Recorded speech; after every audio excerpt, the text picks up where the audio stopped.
Hello and welcome back to the Tin Barn. I'm Pragmatic Lee, and in today's video we're going to continue doing a few improvements to the welding table.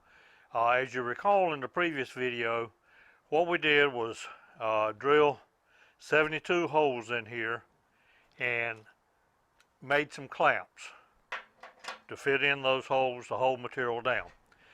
Now, when I made these clamps, you recall I put a pin in and said I was going to do that versus welding. Well, realized a little problem with that.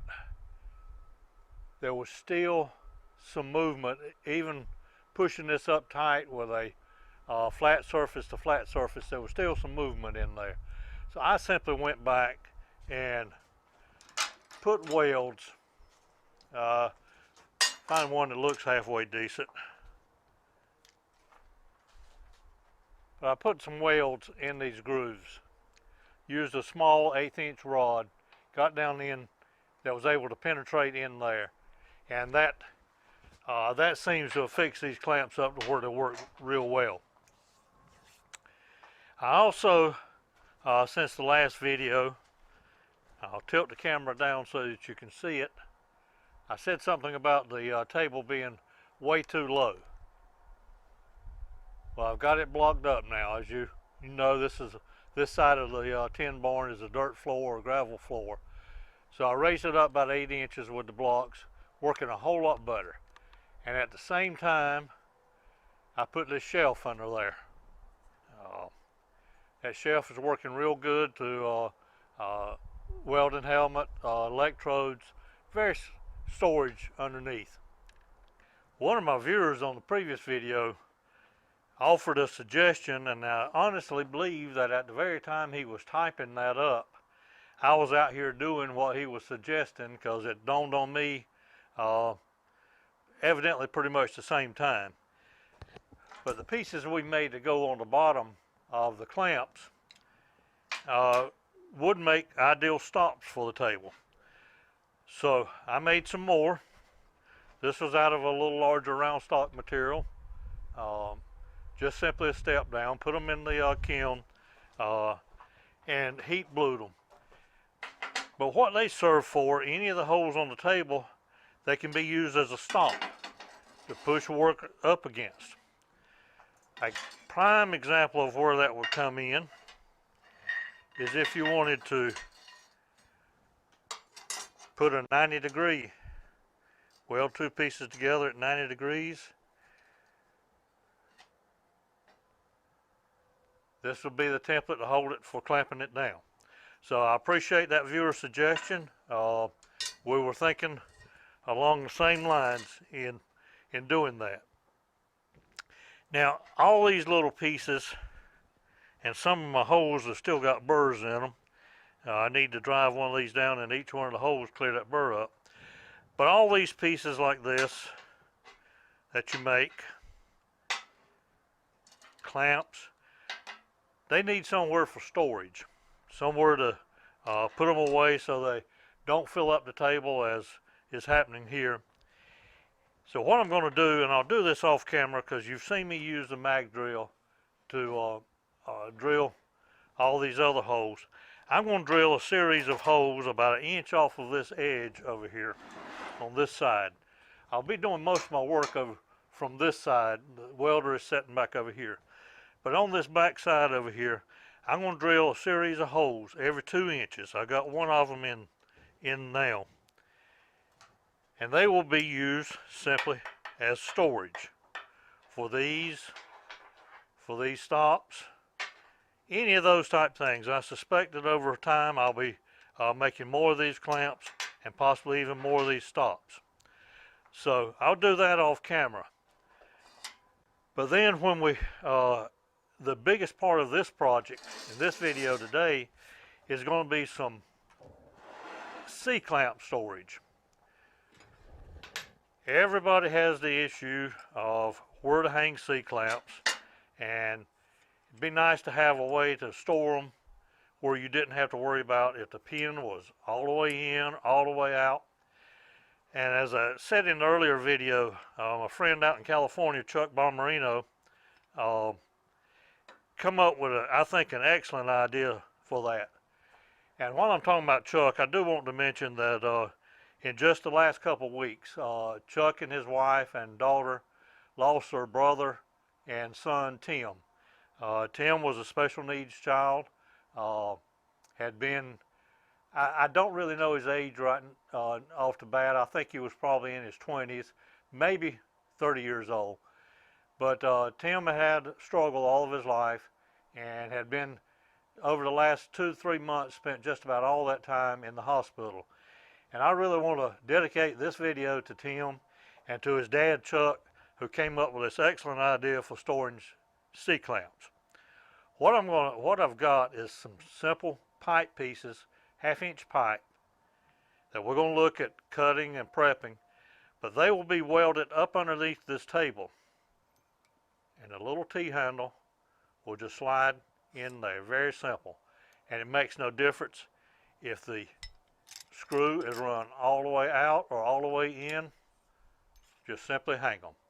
So I'm going to get these holes drilled, and then we'll start on the project of the C-clamp storage, and then there'll be a couple of the miscellaneous items on the welding table to conclude this series. As my friend Harold Waters says, all projects start on the bandsaw. So what I've got is some of this 1/2 inch black pipe, and I've got a stop set here at 3.5 inches. So I'm just going to cut. I need a minimum of 12 for the C-clamps I have right now. I'm going to go ahead and probably cut up what pipe I got around here. Probably make at least 15 or 20 of these.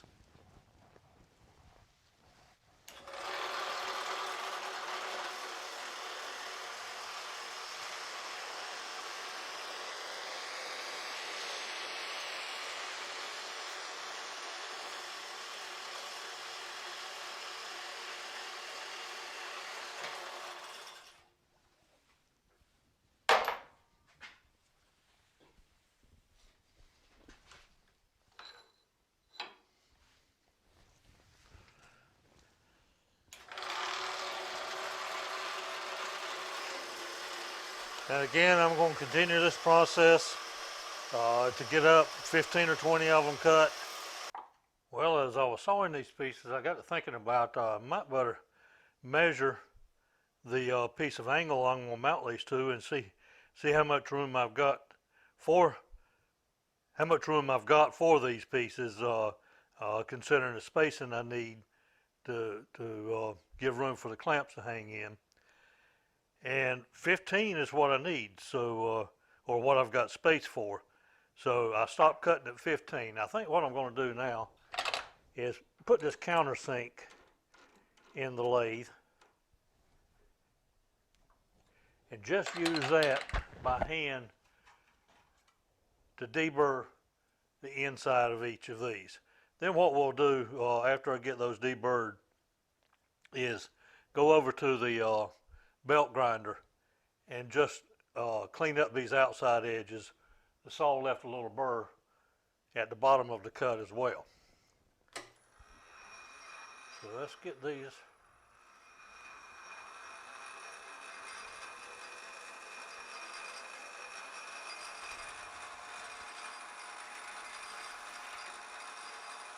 Just want to clean out any burr that's in these. And I can simply do that by hand.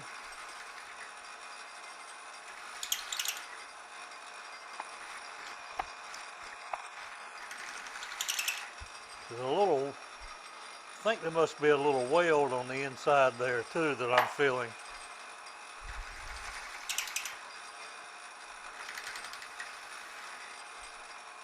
All right, I'm going to continue that for all 15 of them. Then we'll go over to the belt grinder and see if we can clean up the outsides.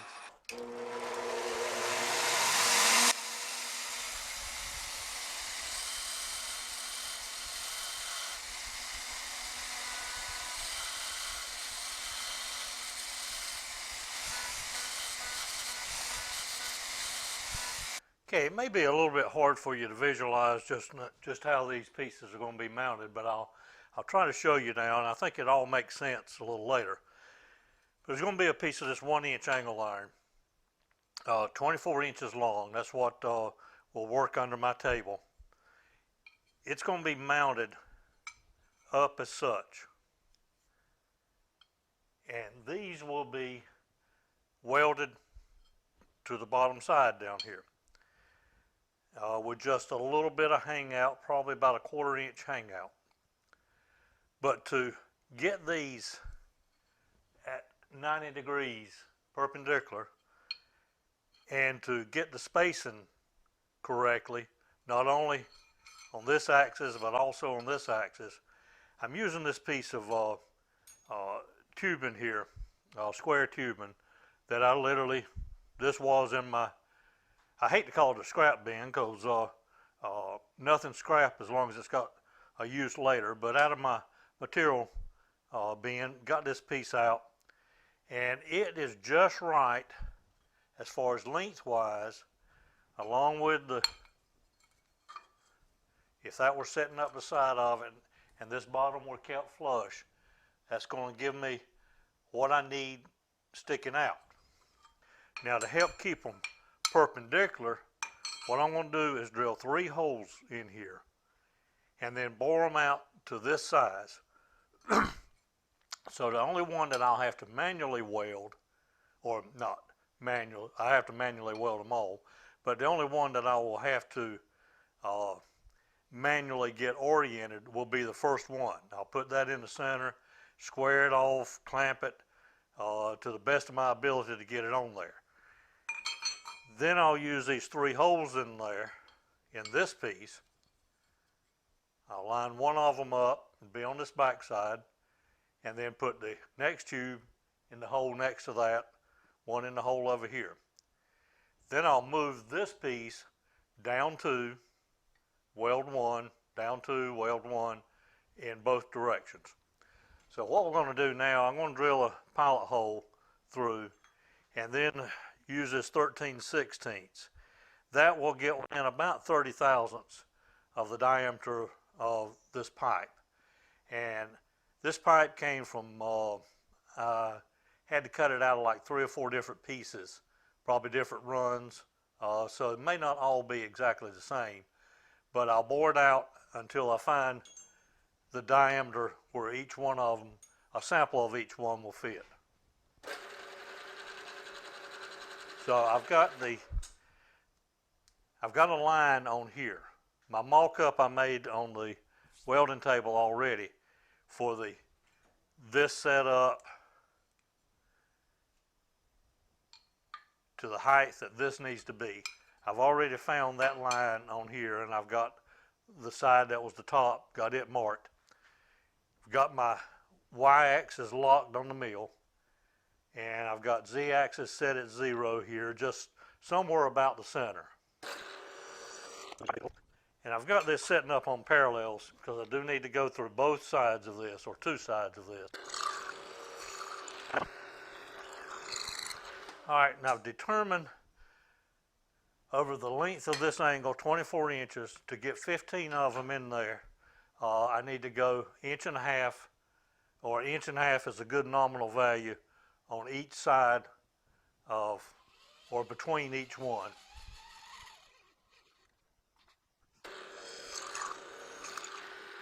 Now we'll go to 1.5 inches in the other direction.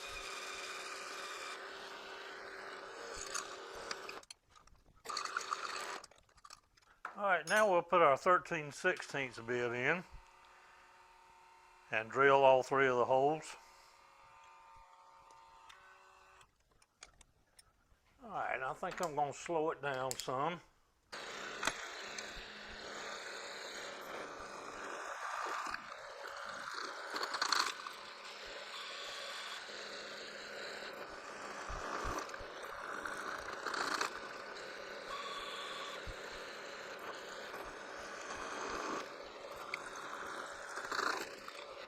All right, now as I said a while ago,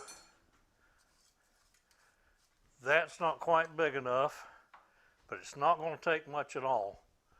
So what I'm going to do now is put the boring head in here and find the dimension, the setting well, this will go in. Then I'll try a couple of the other ones until I found the largest of those. So I'll be right back. All right, I've got the boring head in now, and I have found the where it was just touching off. So I'm going to advance just a little bit, run a pass through.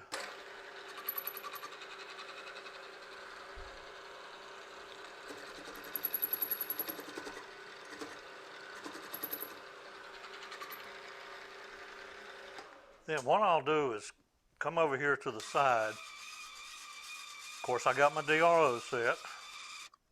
All right, that one won't quite go. This is going to be close enough that once I get it set, I don't think I'll have to come back to the 0 for each of the 3 holes.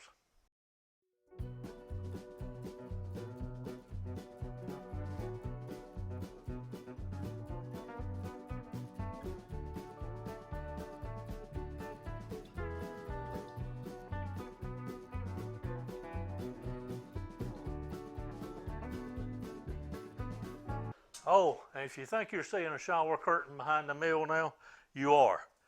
It's there for 2 reasons. I used to have it up here, but when I rearranged some stuff, I took it down.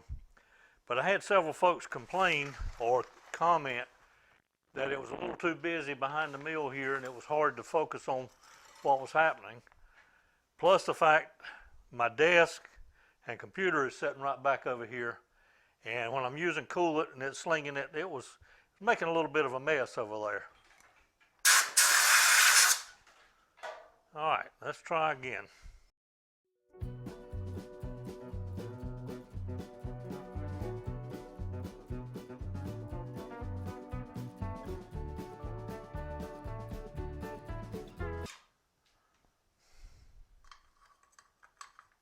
All right, that's good. I like that. Now this was just a random one I picked up out of the tray. This was obviously from one of the other pieces. This one is new, considerably older, and it goes. And this is another one that I just randomly picked out of the bunch. All right, they'll all 3 go. So now, as I say, I'm pretty sure no more than I'm taking here. I can do it all in one cut. I'll come back to 0 on the x-axis.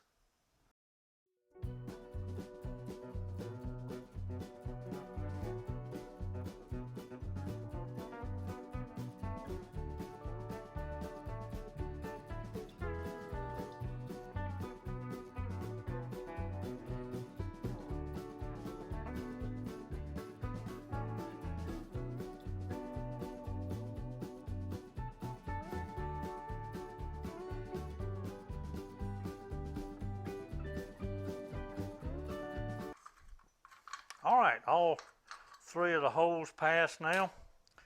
So I'm going to take this out, and I think we'll be ready to go back over to the welding table and start getting it all set up and getting the pieces welded on the angle. Okay, now that we've got our guide cut and we've got all of our pieces of pipe cut and deburred, it's time to start putting together our Chuck Bomberino C-clamp storage. What I'm going to use is, this is a piece of 1/2 inch by 1 inch flat bar. I'm going to use that just to hold this piece up. This is a piece of 1 inch by 1 inch angle iron, 1/8 inch thick. And again, it's been cut to length to fit up under the table. Right now we're just going to clamp it down to hold it in place, and I'm going to do this at the edge of the table so that I can get this flush up against the straight edge of the table. And again, I want the inside of this angle iron tied up against the table, and I want this uniformly underneath. Now we'll find the center. Again, this piece is dead on 24 inches. Now, I happened to think of something after I finished drilling this out and getting it set up as our guide device. I should have had this at the end and then cut it off. I'm going to have to cut this off along here, but I'm not going to do it just yet. I'm going to wait in case you don't see the issue with that. But after I get 3 of these welded on, you'll see what the problem is with this length. I put one of these through, line that up on the center. Now, this is going to be tied up against that piece of flat bar we have under there. And I want the back edge to be flat over here as well. So line that up with that center mark, keeping this back edge flush. That will keep the hangout out here the same. All right, let's see if we can get a tack on that.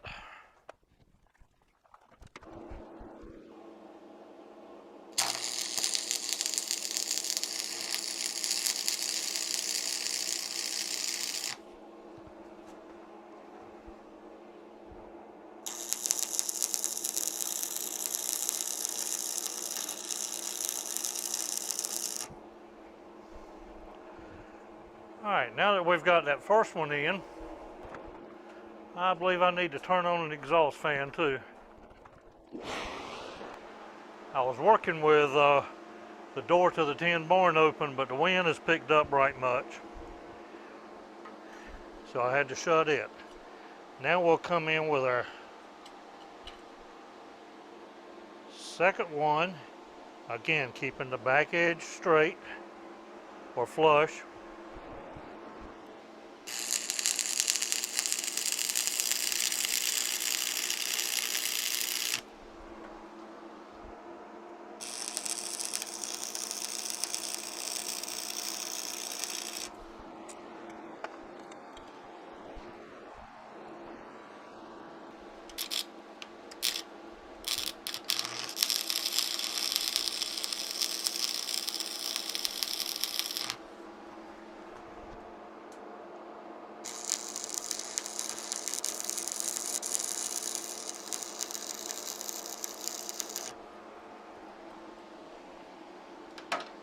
Okay, if you haven't already figured it out, I think you're fixing to see why I'm going to have to cut this off. Because the idea of making this template,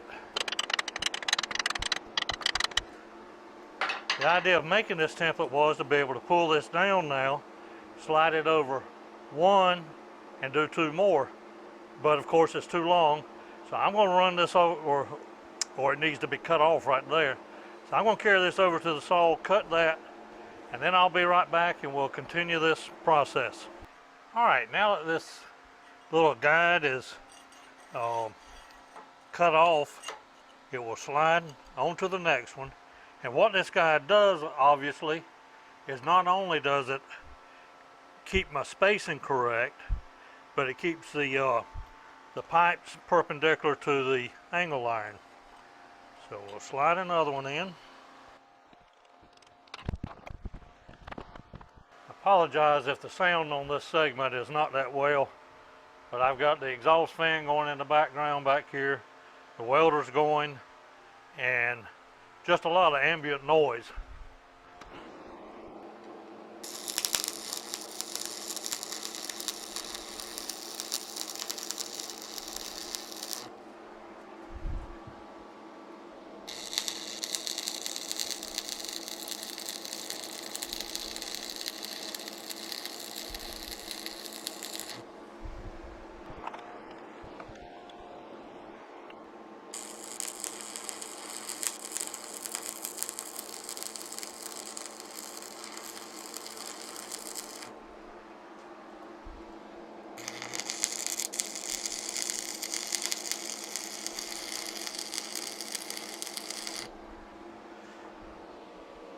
All right, I'm going to move the guide down another step, get 2 more pieces.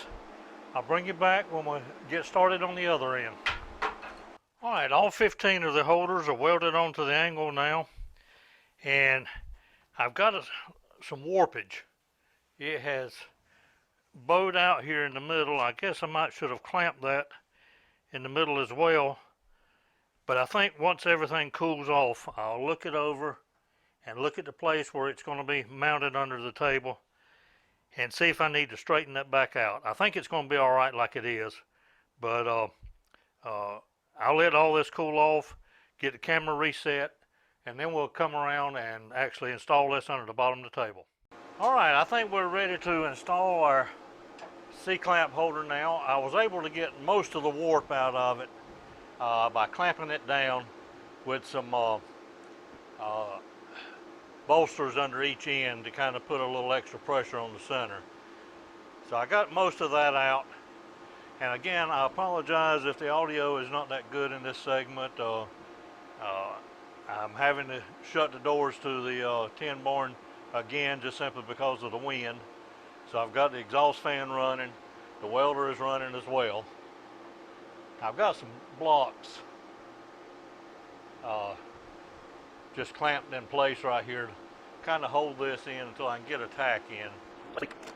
Now to try to orient you a little bit as far as where I'm at, through this section right over here goes right back into the portion of the tin barn you're used to seeing. That's the horizontal bandsaw you can see through the legs here.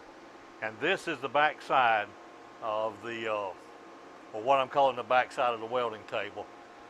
I'll be working primarily from the other side. Clamps will be readily available and hopefully in one place. Get my gear on.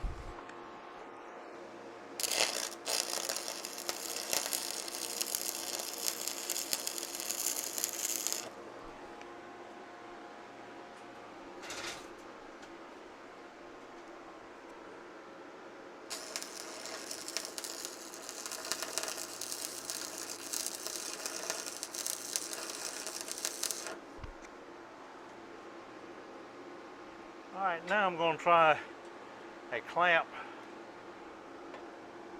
in the center here. Try to pull that little bit of warp that's still left. Try to pull it out. All right, that's got that pretty much closed in across this top up here. I'm not going to weld that solid. Never know, I might want to take this off one day, but I'm going to put 3 or 4 good short beads in here.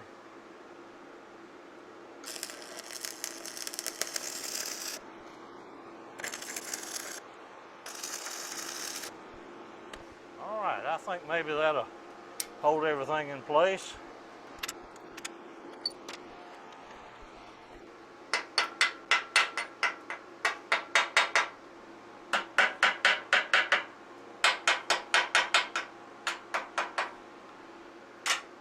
I didn't paint this piece yet because I'm going to paint the whole underside of this welding table, but it's way too damp right now and too windy try to get any kind of paint out. So I'll do that at some time later. But let me turn a few welder and fan off, and then we'll start putting this to use. All right, let's see if we can hang some clamps.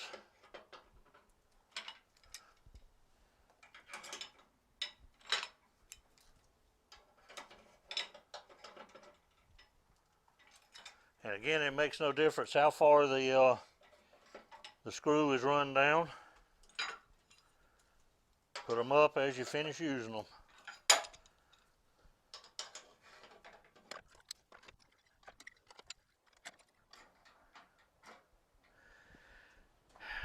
Now I think the clamps are going to hang right there without issue, but should they start to vibrate out from beating on the table or earthquakes or whatever, I'll just simply put this bungee cord, just hang it up there temporarily for now, get my thumb out of there, and then if I wanted one out, I could stretch it. I don't think this is going to be needed though, but it will be available if necessary.